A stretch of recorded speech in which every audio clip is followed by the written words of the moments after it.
त्यांच्या पत्नी दीप्तीताईंनी या प्रभागाचं नेतृत्व केलं, नगराध्यक्ष म्हणून उत्तम काम केलं आणि म्हणून स्वाभाविकपणे काही कार्यकर्त्यांच्या अपेक्षा असू शकतात की भविष्य काळात त्यांना संधी कुठं नाही तरी त्यांच्या अनुयायांना मिळावी.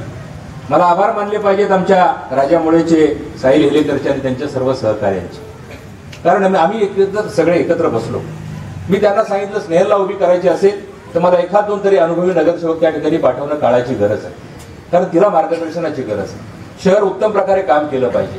सगळीच टोटल माझी टीम नवीन देऊन चालणार नाही. आज तुम्ही बघा 18 पैकी 2-3 लोकांना आपण पुन्हा संधी दिली, बाकी आपली सगळी टीम ही नवीन आहे, क्वालिफाईड आहे, सुशिक्षित आहे, अभ्यासू आहे, पण यांना घडवणारी पण त्या ठिकाणी चांगली माणसं पाहिजेत. आणि म्हणून या कार्यकर्त्यांचं मी नाव घेतलं. त्या सगळ्यांना विश्वासात घेतल्यानंतर, त्यांना माझी भूमिका सांगितल्यानंतर, सत्ता ही कोणाला नको हवी असते, प्रत्येकाला हवी असते, कारण ती कोण सोडायला तयार नसतो.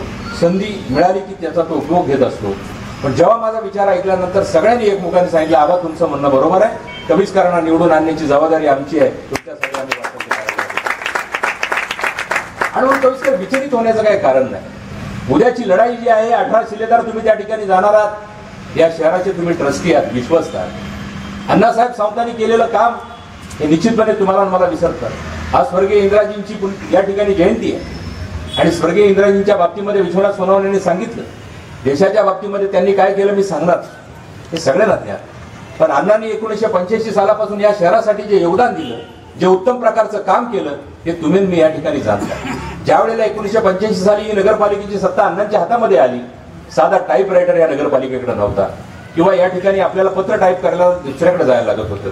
अशा स्थितीतली नगरपालिका हातामध्ये घेत ऑटोमॅटिक या ठिकाणी उत्तम प्रकारचं काम करत करत करत आज नगरपालिकेची स्थिती इतकी उत्तम प्रकारची केलेली आहे की आज नगरपालिका स्वतःच्या पायावरती उभी आहे. मी काल एका सभेमध्ये सांगितलं की नगरपालिकेच्या आज स्वतःची 15 कोटीची एफडी आहे आणि आज खेळतं भागभांडवल 50 कोटीच्या आसपास. आज जी केलेली कामं आहेत ही नगरपालिकेने सरकारचा निधी येईल याची वाट न घेता कामं सुरू केली आपल्या फंडातनं, नंतर निधी येत राहिला आणि कामं सुरू राहिली. दिवाळी आली होती आणि दिवाळीच्या वेळेला नगरपालिकेच्या माध्यमातून आपल्या प्राथमिक शाळा चालतात, ह्या शिक्षकांचा पगारच झाला नव्हता. मी सरकारवर टीका करत नाही, अडचणी काय असतील मला माहित नाही, पण दिवाळी ही वर्षातनं एकदा येते आणि ती प्रत्येकाची चांगली आनंदाने साजरी झाली पाहिजे. ज्या वेळेला अशी घटना आली, मी मोहन अली पल्लवकरांना विचारलं की आपल्याला काय करता येईल, आपल्या फंडातून आपण यांना पगार देऊ शकतो का. आम्ही आमच्या मुख्य कार्यकारी अधिकाऱ्यांशी चर्चा केली आणि आज 50 लाखाचा निधी आपण त्या शिक्षकांना देऊन त्यांचा पगार केला. महाराष्ट्रातली ही पहिली नगरपालिका. आज तुमच्याकडे पैसे होते म्हणून तुम्ही देऊ शकलात, कारण वेल प्लॅनिंग, वेल नियोजन ज्या नेत्याचं आहे, ज्याच्याकडे दूरदृष्टी आहे, जो शहराच्या सर्वांगीण विकासाचा विचार करतो, तोच माणूस उत्तम प्रकारचं काम करू शकतो. आज तुम्ही पाहाल या नगरपालिकेला 150 वर्ष पूर्ण होत आहेत. 150 वर्षापूर्वी अनेकांनी नगराध्यक्षपद भूषवलं. अगदी बुटाला ताईंनी या ठिकाणी सांगितले की त्यांच्याही घरातले कुटुंबीय हे या शहराचे नगराध्यक्ष होऊन गेले. आणि म्हणून स्वातंत्र्य चळवळ असेल, कैलासवासी नानासाहेब पुरोहित असतील, सुरभा नाना टिपणीस असतील, अशा असंख्य लोकांनी हे महाड घडण्याच्या दृष्टिकोनातून जे काम केलं, तीच परंपरा अण्णांनी चालू केली. त्याच्यानंतर त्यांच्या नेतृत्वाखाली काम करणारा माणिक जगताप, त्याच्या नेतृत्वाखाली काम करणारी त्याची सगळी टीम ही उत्तम प्रकारचं काम करत गेली. मी आपल्याला सांगतो, 150व्या वर्षामध्ये पदार्पण करत असताना तुम्ही महाडकडे वळून बघा की आज महाड शहरातला असा कुठला रस्ता नाही की जो रस्ता या ठिकाणी झालेला नाही. आणि नुसते रस्ते नाही तर ते सिमेंट कॉन्क्रीटचे आहेत. एक डांबरीकरणाचा रस्ता 1 किलोमीटरचा करायचा असेल तर त्याला साधारणतः 20 लाख रुपये खर्च येतो, पण तोच कॉन्क्रीटीकरणाचा असेल तर त्याला 4 पट खर्च येतो, 80 लाख रुपये लागतात. आज महाराष्ट्रात अशा असंख्य नगरपालिका आहेत की ज्यांना नोकराचा पगार द्यायला पैसा नाही, किंवा एखादं काम झालं असेल त्याचं बिल द्यायला पैसा नाही. पण आज आपली नगरपालिका जी सक्षम झाली ती केवळ महाडकरांच्या सहकार्यामुळे झाली. महाडकरांनी उत्तम प्रकारची साथ दिली. घरपट्टी वसुली असू दे, पाणीपट्टी वसुली असू दे, आज 100% रेशो पार करणारी महाराष्ट्रातील एकमेव नगरपालिका आहे. हे मला अभिमानाने या ठिकाणी. मित्रांनो, आज महाड शहर स्वच्छता अभियानाच्या बाबतीमध्ये केंद्र सरकार, राज्य सरकारने एक टीम पाठवली होती आणि त्या टीमच्या बाबतीमध्ये विचारणा करण्यात आली की स्वच्छ नगरपालिका कुठल्या आहेत, हागणदारी मुक्त नगरपालिका कुठल्या आहेत, याची निवड करा आणि त्यांना प्रोत्साहन, अनुदान द्या, बक्षीस द्या. महाराष्ट्र सरकारची टीम आल्यानंतर महाराष्ट्रामधून 18 नगरपालिका निवडल्या गेल्या. मला अभिमान वाटतो या गोष्टीचा की त्या 18 मध्ये माझी महाडची नगरपालिकेचाही नंबर आला आणि 50 लाखाचं बक्षीस माझ्या नगरपालिकेला राज्य सरकारचं. राज्य सरकारने ती यादी केंद्र सरकारला दिली. केंद्र सरकारची टीम नंतर 2 महिन्यांनी आली पुन्हा त्यांनी या ठिकाणचं नियोजन केलं. त्याच्यामध्ये 5 ते 7 नगरपालिका राज्यातल्या केंद्राच्या या योजनेमध्ये बसल्या, त्यातही माझी नगरपालिका बसली. आज 1 कोटीचं प्राइज मिळवणारी आज कोकणातली एकमेव नगरपालिका ही आहे. याचा आपल्याला साथ अभिमान. माझी काही आता विरोधी मंडळी या ठिकाणी सांगतात घनकचऱ्याचं निर्मूलन केलं नाही, अमकं केलेलं नाही, फार मोठी समस्या आहे. मी आपल्याला सांगू इच्छितो की घनकचरा ही महाराष्ट्राला नव्हे संपूर्ण देशामध्ये एक भेडसावणारी समस्या आहे. आज जी मंडळी आमच्या वरती टीका करते, मुंबई महानगरपालिका गेली अनेक वर्षे त्यांच्या नेत्याच्या नेतृत्वाखाली आहे. पण तुम्ही बघाल मागील 6 महिन्यामध्ये काय घटना घडलेल्या आहेत की मुंबईचं देखील देवनारला असणारं डम्पिंग ग्राउंड त्याच्यावरती ठोस निर्णय गेल्या अनेक वर्षामध्ये याला घेता आला नाही. पण याच्या उलट माझी छोटी असणारी क वर्ग नगरपालिका हिचं प्लॅनिंग आम्ही केलं. लाडवलीला आमची 11 एकर आपली नगरपालिकेच्या मालकीची जागा आहे. त्याच्यामध्ये आपण फक्त 20 गुंठ्यामध्ये घनकचरा निर्मूलनाची व्यवस्था करतो आहोत. त्यातली 3 एकर जागा या इथल्या मुलांना खेळण्यासाठी स्वतःचं नगरपालिकेचं क्रीडांगण नाही, तालुका क्रीडांगण नाही. आपल्याला एखाद्या स्पर्धा घ्यायच्या असतील तर आज कोकण एज्युकेशन संस्थेच्या विह परांजपे विद्यामंदिराच्या ग्राउंडवरती जावं लागतं किंवा रावसाहेब भिलारे मैदानावरती जावं लागतं. मोठ्या स्पर्धा होऊ शकत नाहीत. राज्य सरकारला आपण विनंती केली. राज्य सरकारने सांगितलं आम्ही पैसे देऊ पण जागा तुम्ही उपलब्ध करा. वास्तविक पाहता ही जबाबदारी त्या तालुक्याच्या विधानसभा सदस्याची आहे. दुर्दैवाने ते घडू शकलं नाही, पण माझी नगरपालिका पुढे आली. मी यांना विश्वासात घेतलं. 3 एकर जागा लाडवलेल्या आपण तालुका क्रीडांगणाला दिली. आज तिथं 1 कोटीच्या स्टेडियमचं काम सुरू आहे. उरलेल्या जागेमध्ये 20 गुंठ्यामध्ये मित्रांनो आपल्याला बायोगॅस प्रकल्प राबवायचा. आता तो राबवताना महाडचा कचरा तुम्ही कशा पद्धतीने विल्हेवाट लावणार आहात. आपण प्रत्येक कुटुंब, महाड शहरामध्ये 11,000 फॅमिलीज राहतात. 11,000 कुटुंबाला प्रत्येकाला आपण 2 डस्टबिन देणार आहोत. कचरा पेट्या त्या तुमच्या घराच्या बाहेर असतील. ओला कचरा वेगळा टाका, सुका कचरा वेगळा टाका. आपण एका खासगी एजन्सीला हे काम दिलंय कलेक्शनचं. हे कलेक्शन ते स्वतः करतील, त्याची वाहतूक करतील, लाडवलीला त्या ठिकाणी घेऊन जातील. लाडवलीच्या लोकांना असं वाटेल की आता हे डम्पिंग ग्राउंड आमच्याकडे येणार की नाही. त्या ठिकाणी तुम्हाला कुठल्याही प्रकारची दुर्गंधी दिसणार नाही, कारण आपण वेगळ्या पद्धतीचे बॉयलर त्या ठिकाणी अरेंज केलेत. ओला कचरा एका बॉयलरमध्ये, दुसरा सुका कचरा एका बॉयलरमध्ये, आणि ज्याच्यापासून वीज तयार होईल. आणि त्या विजेचा वापर करत असताना उरलेली 7 एकर जी जमीन आहे, 7.5 एकर, त्या 7.5 एकरामध्ये आपण ऊर्जा प्रकल्प राबवतो सौर ऊर्जेचा. आणि ती त्याच्यातून जी वीज तयार होईल ती लाडवली ग्रामपंचायतीला आम्ही मोफत देणार आहोत. त्या ठिकाणची स्ट्रीट लाईट असेल, उरलेली लाईट जी आहे, कारण त्या गावाचं योगदान आहे, उरलेली लाईट माझ्या महाड शहरातल्या स्ट्रीट लाईटसाठी मी वापरणार आहे. या सगळ्या गोष्टीचं प्रोसेस झालंय. आचारसंहिता 1 महिना आधी लागली नाही तर तुम्हाला आम्ही रिझल्ट ओरिएंटेड वर्क दाखवलं असतं आणि मग तुम्हाला कळलं असतं की खरोखर येणाऱ्या वर्षात 1.5 वर्षात हा संपूर्ण कालावधी आपण पूर्ण करतोय. तुम्ही म्हणाल महाड शहरामध्ये टाकलेला स्मशानाच्या बाजूचा कचरा असेल, अन्य ठिकाणचा कचरा असेल, त्याची विल्हेवाट कशी लावणार. त्याही बाबतीमध्ये तो पूर्णपणे विल्हेवाट लावून स्मशानाचं काम आपण आता त्या ठिकाणी नूतनीकरणाचं करतोय. मोठ्या पद्धतीने करत असताना बाजूला जो कचरा आहे तो साफ करून त्या ठिकाणी उत्तम प्रकारची बाग आपण तयार करतोय. हिंदू प्रणालीप्रमाणे ज्यांना त्या ठिकाणी जे विधी करायचे असतील त्यांच्यासाठी ती जागा उपलब्ध करणार आहोत. आणि म्हणून जेवढं स्वच्छ शहर आपल्याला करता येईल या बाबतीमधला हा स्वच्छतेचा आपण एक घेतलेला आहे, महत्वाची भूमिका आहे. दुसरी भूमिका आहे पिण्याच्या पाण्याची. आज प्रत्येक महिलेला वाटतं मला 24 तास मुबलक पाणी मिळायला पाहिजे. आज कुर्ला धरण त्यावेळेला दादासाहेब सावंतांनी उभं केलं. कोथुर्ड्याच्या धरणातलं पाणी येतंय. शेडाव डोहाचं पाणी आपण पित होतो. एमआयडीसी झाली, एमआयडीसीने संपूर्ण वॉटर पॉल्युटेड केलं आणि म्हणून आता एमआयडीसी कडनं आपल्याला फिल्टर वॉटर घ्यावं लागतंय. आणि ह्या तिन्ही पाण्यांचं नियोजन करून आपण महाड शहराला पाणी देतोय. कालपर्यंत महाड शहराची लोकसंख्या 10,000 होती. आज बघता बघता 30,000 झाली. ऑन पेपर 30,000 आहे.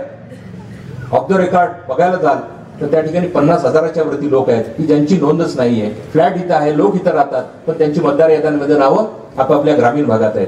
का असं घडतंय?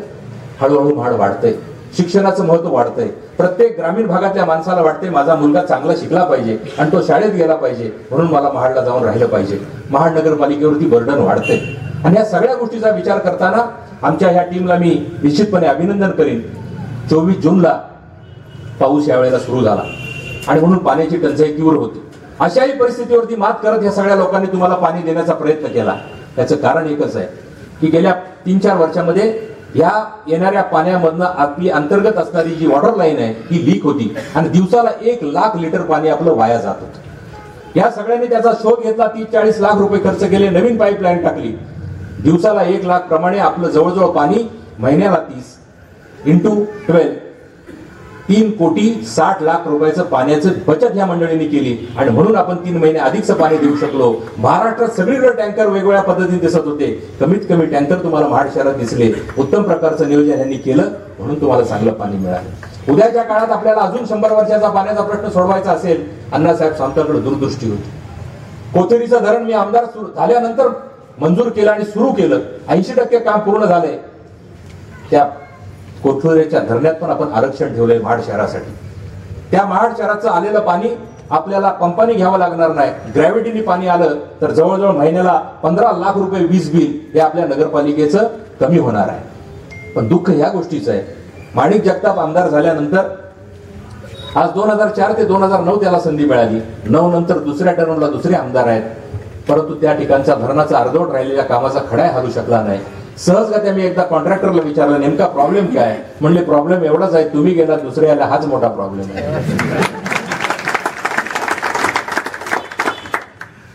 कुठून पत्राची सुरुवात करायची, कुठे एंड करायचा, कुठल्या खात्याला द्यायचं हे समजत नाही तर आम्ही करू काय, असं मला त्या खोलात जायचं नाही. पण महाड शहरातल्या लोकांकडे मतं मागण्याचा मला अधिकार नाही असं कुठेतरी कोटेश्वरीच्या सभेवरती विद्यमान विधान परिषद सदस्यांनी सांगितलं, सभा सदस्यांनी सांगितलं. मी त्यांना सांगू इच्छितो, जसं यांनी सांगितलं की हे बाहेरचे का आतले, उमेदवार बाहेरचा का आतला आहे, तसं आज ढालकाठीवर राहून या ठिकाणी महाड शहरातले प्रश्न सुटत नाही, त्यासाठी गावामध्ये माहिती असावी. म्हटलं कारभार कॅप्टन बंगल्यावरनं चालतो. हो बरोबर आहे, कॅप्टन बंगल्यावरनं चालतो, विचाराने चालतो. माणिक जगताप कुठेही हस्तक्षेप करत नाही, ज्यांना जबाबदारी देतो त्यांच्याकडनं काम करून घेतो. इतका विश्वास त्याच्या कार्यकर्त्यांमध्ये आणि त्यांच्या उमेदवारांमध्ये माणिक जगताप असतो. स्नेहल जगतापला उमेदवारी देत असताना मला अनेक जण बोलतात, आबा तुम्ही मुलीबरोबर फिरत नाही, मतं मागायला जात नाही. मी म्हटलं ज्याला जे काम करायचे त्यांनी त्याच्यात पडल्यानंतर त्यांनी त्याचं काम करायचं. स्नेहलला उद्या जर का ह्या शहराची सेवा करायची तर माणिक जगतापची झाल किती दिवस वापरणार? तुझ्या स्वतःच्या पायावरती जा. तुला उद्या जर महाडचे प्रश्न सोडवायचे, दारादारात जशी मत मागायला जातेस, उद्या निवडून आल्यानंतर पुन्हा आभार मानायला जा, त्यांचे प्रश्न समजून घे, उद्या प्रश्न सोडव, पुन्हा हेच महाडचा तुला सातत्याने हा निर्धार तुमच्यामध्ये पाहिजे. हे पालकांकडनं संस्कार असले पाहिजेत आणि त्या संस्कारी कुटुंबामधलीच माणसं या ठिकाणी समाजाची सेवा करू शकतात. आरपीआयचे नेते असतील किंवा विश्वनाथ सोनवणे असतील, या ठिकाणी पोटतिडकीनं बोलत होते. का बोलत होते? महामानव डॉक्टर बाबासाहेब आंबेडकरांनी या ठिकाणी चौदार तळ्याचा सत्याग्रह केला. जगामध्ये या महाडचं नाव नेलं. ते चौदार तळ सौंदर्यवान माझ्या अण्णासाहेब सावंतांनी केलं. त्याच चौदार तळ्याचं कोणतरी पूजन करतोय, कोण शुद्धीकरण करतोय. त्यांचा नातू आनंदराज आंबेडकर या ठिकाणी आज नेतृत्व करत असताना आंबेडकर कॉलेजला गेला असताना त्याच्यावरती लोकप्रतिनिधीचा मुलगा जाऊन हल्ला करतोय. आज महाड कोर्टामध्ये केस चालली. हे संस्कार आहेत का? हे उद्याच्या पिढीला दिलं जाणार आहे का? आणि म्हणून मला त्या खोलात जायचं नाही. माझं शहर विचारवंतांचं आहे, बुद्धिवंतांचं आहे, व्यापाऱ्यांचं आहे. आज असणारा सपना बुटाला असेल, समीर बुटाला असेल, तलाठी असेल, शेठ असेल, हे कुठून आलं? छत्रपती शिवरायांनी 350 वर्षापूर्वी ठरवलं की मला जर का या ठिकाणी हिंदवी राज्य करत असताना रेतेच राज्य करायचं असेल तर माझ्या बहुजन समाजाला व्यापार कळला पाहिजे. आणि तो व्यापार कळण्यासाठी ही मंडळी गुजरातवरून, सुरतवरून महाराजांनी त्या काळामध्ये त्यांना विनंती करून आणलेली आहे. यांना इतिहास आहे, इतिहासाचे साक्षीदार आहेत आणि म्हणून त्यांना महाडमध्ये नैतिकतेने मतदार मागण्याचा, उभं राहण्याचा आणि सेवा करण्याचा नैतिक अधिकार आहे. हा इतिहास सांगतो आणि जगताप सांगतो. आणि म्हणून ही चांगली माणसं तुम्हाला उद्याच्या काळात सेवेला देत असताना काही संकल्पना आहेत. त्या संकल्पनांमध्ये मी आजच माझा हा जाहीरनामा आज पत्रकार परिषद घेऊन तुमच्या सेवेसाठी सादर केला.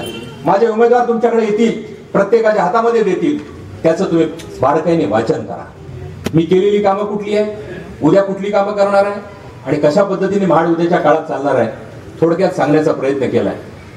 आधी केले मग सांगितले, हे अण्णांची उक्ती होती. आपल्याला मी सांगेल की या ठिकाणीच ज्या प्रांगणात आपण सभा घेतोय, उद्याच्या काळात हा गजबजलेला, वाढलेला, त्यासमोर आपण बघू आमचे मित्र किशोर धारे यांच्या घराच्या बाजूलाच या ठिकाणी एक छोटासा मध्ये पोल होता. ह्या रस्त्यावर तो पोल गेली अनेक वर्ष निघत नव्हता आणि म्हणून ट्रॅफिक जाम होत होती. तो पोल त्या काळात काढल्यानंतर ह्या रस्त्याचं कॉन्क्रिटीकरण करणं, या रस्त्याचं कॉन्क्रिटीकरण करणं, आज एवढी मोठी या ठिकाणी रस्ते झाले असताना देखील पुन्हा गाडी घेऊन गेलात तरी महाडमधनं चालायची सोय नाही. इतकी बाजारपेठ तुम्हाला वाढताना दिसते. आज नगरपालिकेला 150 वर्ष होत असताना 150 वर्ष माझी जुनी नगरपालिका तांबडाळीमध्ये फक्त 3,500 स्क्वेअर फीट मध्ये काम केलं. आज महाड जर एवढं वाढतंय तर एक अद्यावत तुमची इमारत स्वतःची असली पाहिजे जिच्यामध्ये उत्तम प्रशासन करता येईल. आपण शिवाजी चौकामध्ये एक फार मोठी इमारत त्या ठिकाणी बांधतोय. तिचा सचित्र फोटो या ठिकाणी दिलाय. तिचं भूमिपूजन मी ठेवलं, पण आचारसंहिता सुरू झाल्यामुळे आपल्याला करता आलं नाही. 40,000 स्क्वेअर फीटची इमारत या ठिकाणी होते. होप डॉक्टरांच्या समोर ज्या ठिकाणी रिक्षा स्टँड आहे त्या ठिकाणी, की ज्याच्यातून उत्तम प्रकारचा कारभार आपल्याला या ठिकाणी करायचा. मित्रांनो, त्याच्या बाजूला व्यायामशाळा आहे. माझ्या अनेक तरुणांची इच्छा आहे की व्यायामशाळामध्ये पूर्वीच्या काळात आमचे दादा वडके असतील, वगैरे मंडळी असतील, शिलिमकर सर असतील, दिलीप यादव असतील, असे माझे बरेच सहकारी मित्र आहेत जे आज आपल्यामध्ये काही आहेत का आपल्यामध्ये नाही. त्या काळात आम्ही कुस्ती शिकायचो, कुस्ती खेळायचो, मी स्वतः त्या ठिकाणी जायचो. तीच पद्धतीने ती लोकमान्य व्यायामशाळा पहिली चौदार तळ्यावर होती, नंतर ती या ठिकाणी आपण ज्या ठिकाणी सुरू केली त्या ठिकाणी केली. गेल्या 5-7 वर्षामध्ये कुस्ती हा प्रकारच सुटला आणि मुलांना जिमची आवड निर्माण झाली आणि म्हणून खालचा फ्लोर आम्ही पूर्णपणे वेगळा करून त्या ठिकाणी 2 प्रकारच्या जिम तयार केल्या.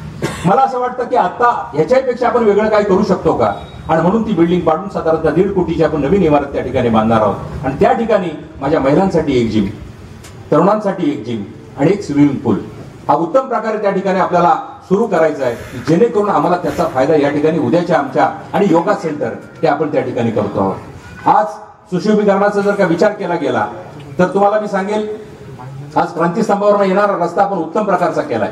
आज या रस्त्याला चांगल्या प्रकारची नावं असली पाहिजेत आणि म्हणून आपण 6 महिन्यापूर्वी नगरपालिकेचा ठराव केला आणि तो ठराव करून 4 आपली महत्वाची गेट आहेत, ती गेट आपण या ठिकाणी उभं करण्याचा निर्णय घेतला.